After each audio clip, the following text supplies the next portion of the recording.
Welcome back to the Eric Krown Crypto channel. Wishing you a happy and healthy start to this very nice, very spring-like Saturday morning over here from Helsinki, Finland. A few things to talk about today is we do get the weekly closure for CME, a little bit of hopium surrounded by a little bit of non-hopium as well, which I will save for perhaps later. Get over the hopium first, and then we'll get into it. Obviously, follow up on the short-term time as well. Bitcoin essentially playing out the same range that we're looking at, hitting the bottom side of that range, and what that sort of looks like for the next couple of days, and then most importantly for the setup for the next week to come. Anyways, other than that, I should let you know that if you do perhaps value this content, if you think that it, is in some way valuable or whatever it might be, or entertaining perhaps as well, and you would like to give back, then I would humbly request that you do consider hitting the like button. And also on Instagram, there's been like a nice new trend. Shout out to Guy Gamer, of people who are trolling the scammers who are impersonating me. That is amazing. If you do that, definitely tag me and I'll repost on my own Twitter. Or sorry, not my Twitter, but my Instagram. And of course, as always, I'm never going to message you on any social media venue to trade some secret account. I don't do that. I'm more than happy to be trading, or I have my hands full trading my own account enough as it is.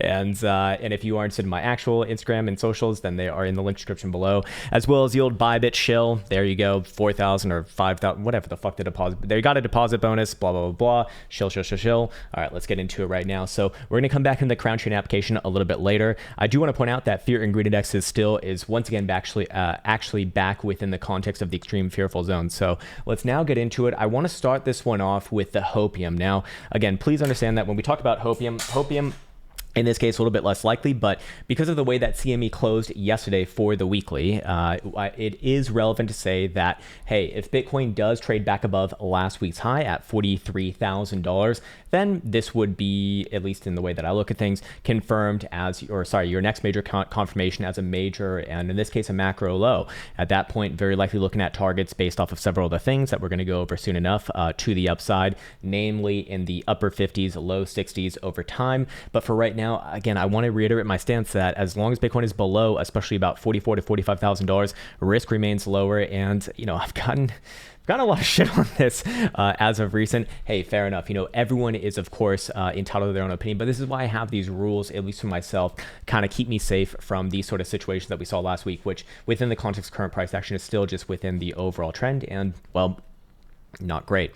And then the other source of hopium is that, hey, if this is a local low right here and Bitcoin does confirm it by trading back above last week's high at $43,000, then we'd have a slew of higher lows, which is great. And it would imply reaccumulation, and that is going to have significant targets to the upside, perhaps even relevant to the daily signal over here. But for right now, it should be identified that this daily volatility signal is more likely to be resolved to the downside.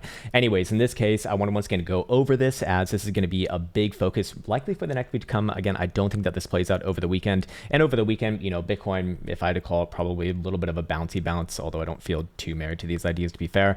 But on the daily right here, anytime that we have seen single digit or lower, well, I guess it doesn't really get lower than that, but low single digit percentiles on the BBWP indicator measuring volatility, well, that has correlated to about a 20% move on price action. I wouldn't necessarily say that there's an average amount of time towards that resolution. I mean, technically it'd be like around a couple weeks perhaps, but there's some that are like really, really fast and some that, take about 3 weeks. So I wouldn't be too married to that idea either. But what I am married towards is the resolution of it, of which all of these past iterations, as you can see measured out here from the old back testing, does suggest about a 20% move from that initiation point. Where is the initiation point? Well, we need to see daily BBWP get a positive slope and also above the movement average. You can see that pretty much all of these moves jump up on that first leg pretty fucking fast. So in this case, I'll give you an example of the most recent one that we saw. So if you're on this channel just a few weeks ago at early April, we identified yet again another one of these signals right on over here. You can see that, a good amount of that move was done actually on the first day of expansion, which was actually more accurately right there, to be fair.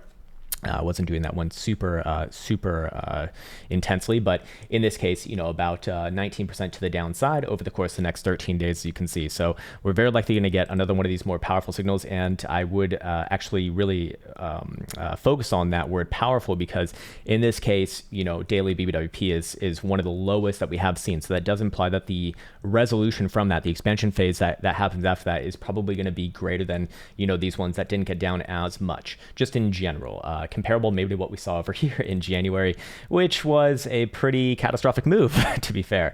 Anyways, for right now, How can I generate a bit of a probabilistic standpoint as to which direction this is going to get resolved in?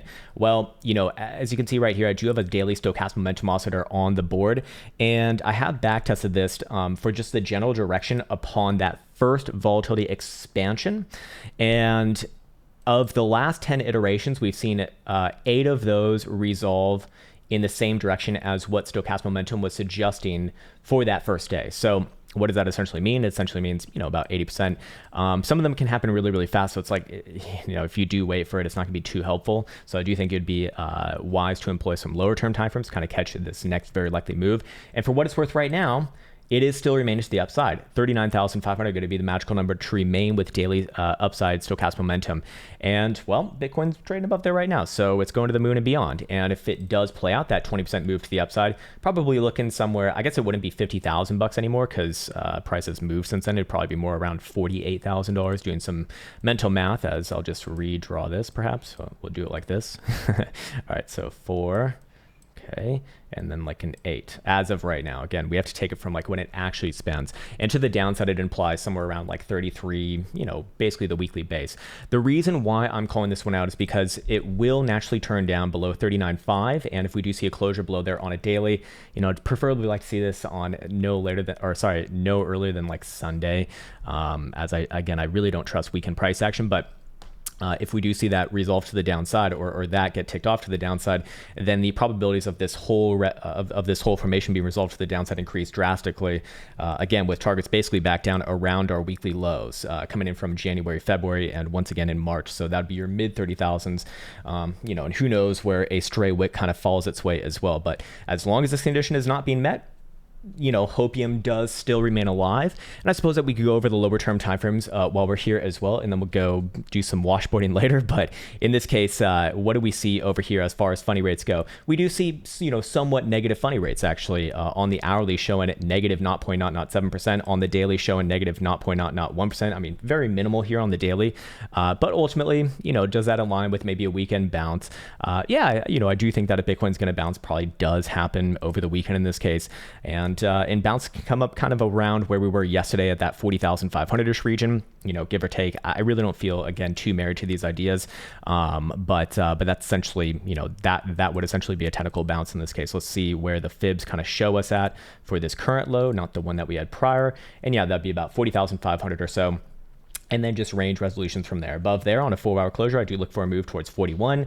And, same thing above there on a closure, I do look for a move towards 41.5. That 41.5 level, very, very important. Above there on especially a medium or higher term time frame closure would be the earliest that I personally would feel is relevant to flip around towards, looking for like, a decent move to the upside from here, probably around $44,000, which has major implications for the higher term timeframes, obviously. So if I wanted to put together the hopium case as best as possible, this would be it, because naturally it would mean that daily stochastic momentum remains to the upside, and you'd also have you'd also trade above last week's high, which would confirm this as your next higher low, and very likely does evolve upwards and onwards from there. Starts to bring into focus the next major higher term time frame signal, that 5-day signal, of course.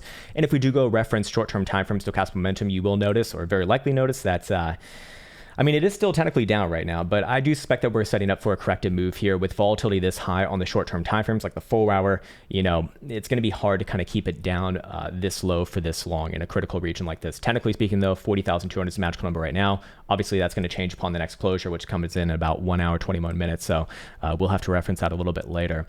And then, again, within the context of current volatility, would look for a contraction. So probably at least, or at least for now, very likely a corrective signal. So in that case, let's go check out what the 6-hour is doing. Kind of the same thing over here as well. Very, very low. 40,300 going to be the magical number. And then 3-hour is going to be showing, actually turning up above 39,250. And hourly, I'm pretty sure it's probably going to be up. Yeah, it's going to be up above 39,350. So again, if I have to call it over the weekend, probably a little bit of bounce here, but I don't feel too married to that idea. Again, anywhere below, especially $39,000, this area right here. Let me just kind of zero in on it on a shorter term time frame. Basically this area right here, especially on like a 12-hour or higher term time frame closure. And yes, I would be looking for, that to kind of bleed into the daily signals. And then very likely we do see that major move evolve to the downside in this coming week. First target would be somewhere between about 37.5 to 37 base, very likely a short-term bounce there. Possible that you do get another low there, possible, but ultimately, based off that signal, more likely to see somewhere down around this region, which is about 34,000 ish, give or take. 34 to 35,000 bucks. Before I'd kind of be entertaining that as potential next major weekly low. But, again, for right now, we still got those rising bottoms, so fair enough. Anyways, what else do I want to get onto? Yeah, okay, so now let's kind of bring this full circle. Keeping in mind that $39,000 is a big area to the downside. Any sort of a medium term or higher term time frame closure below there, and I'm very much biased towards a major continuation of the downside. So I want to once again bring up this chart over here. The reason why this volatility versus momentum chart is because, again, as long as this setup is present, risk to the downside is greater than risk to the upside, at least in the way that I look at things. It's been very consistent, especially over the past few years here. And once again, it's kind of giving, bias on the signal. So I'll go over it very, very briefly here. The 5-day BBWP indicator measuring volatility has been incredibly accurate anytime that it has gotten into the teens, or especially lower than that. The expansion phase from that has led to, on average, about a 45% move to the upside or the downside from that expansion point. At current price action, if we do see expansion, it would imply somewhere around, basically 60,000 to the upside versus about $24,000 to $25,000 to the downside. It typically happens after the initial expansion over the course of the next 40-ish, a little bit more than 40 days. You will also notice that we still have yet to actually see expansion right here, but there is something a little bit new compared to yesterday, and that is we are getting a slight positive slope on it. Obviously, it has to start with one of those, but realistically, the big leg is what happens after that, because you typically see it jump up after that expansion for like 20 to 30% in one bar. So ultimately, the reason why I bring this up and the reason why I do believe it's relevant is because the stochastic momentum oscillator on the 5-day chart has been accurately getting these directions, especially for like the last few years. And as of right now, not only are we seeing it turn down and also reject a trendline regression test right here, but it'll be remaining with downside momentum as long as Bitcoin's below 46,000 bucks. So as long as that condition is not met, or at minimum 44, or I could even say 43 now, like last week's high, where does the risk lie? More to the downside than the upside. Again, there's going to be stops along the way. And of course, things can change as things do naturally evolve. But ultimately, if the daily starts to turn in the same direction as this, especially within the bearish control zone, as we referenced over here, which would be certainly had below 39,000 bucks, that's very likely going to be good enough for me to look for this asset to come down very hard into the next coming months. Other than that, I also wanted to point out this over here. So I was also very much wrong on my Dixie analysis earlier this week. Earlier this week, I was looking. Wait, hold on. Maybe I'm right actually. Actually, I might be right. Sorry. I was gonna put this one in the bearish category, and perhaps it does deserve to be in the bearish category because long term it is very, very bullish here after hitting this very long term, like almost or more than a half-year target at the just above $100 region. I still do think that it probably pulls back to like 98-ish, give or take like half buck from there over time. The problem, and that would obviously be more on the bullish side. So if you do want a little more hoping, perhaps that goes into that, into that bucket. But for right now, coming to the end of the week, did close strong on new highs, both for the daily and the weekly, obviously, and then the monthly close in, just about a week here now. Well, again, this is a really good area for a pullback. The question is, does it actually spike a little bit higher towards like 103 before getting that pullback or not? That's what I think I might be very much wrong on. Anyways, other than that, as I reference my notes over here, the other thing, certainly more on the bearish side is, again, this. I got a lot of shit for this too, which is like weird, but the global open interest, I'm just pointing out things. That's all, I'm just a chef. And if you know where that's from, man, then I don't even know how the fuck you know where that's from is a real question. But in this case right here, the open interest, anytime that we've seen it get above, especially 13.5 billion plus a local high confirmed, which is exactly what we got actually in late March rally towards 48,000 bucks. Typically been about a 20% move to the downside minimum from there. We've actually already gotten that move, which I've got a lot of shit over, but again, that one happened. I'm not saying this to my own horse, just these are statistics. That's all that it is. Nothing more, nothing less. So that's kind of why I try to remain as neutral as possible. But I do think that I wouldn't really consider this like reset, if you will, until it comes down to like 10, 11 billion at least. So that would likely imply downside as well. So I just kind of look at it as more like a downside pressure here. Anyways, other than that, I don't really have too much to add on to it. I suppose I'll just leave off this last signal here. If you're in the program, you know where I'm going off with this 5-day signal. We confirmed this, weeks ago. We hit the downside target on it, but the next targets, assuming continuation, are going to be basically around your January lows. But the hidden bearish divergence right there, plus a rejection around the green 55, plus low volatility on the 5-day.